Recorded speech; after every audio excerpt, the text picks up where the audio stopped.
mà tê đi đọc piên piên nó play play đó là nè tiết ra bàn nhà mai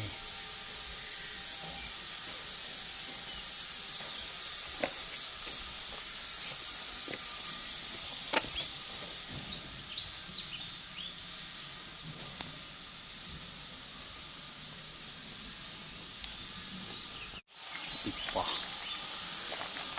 cherry ô play tịch tịch đó là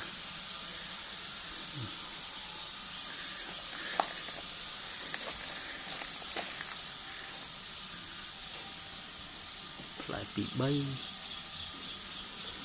đi tùm lo này chày cái môi dân dạ dạ dạ wow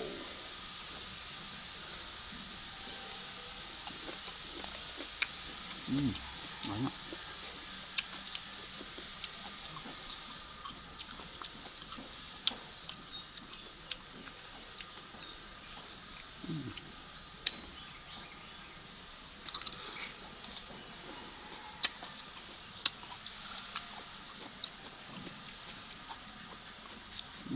Đấy mà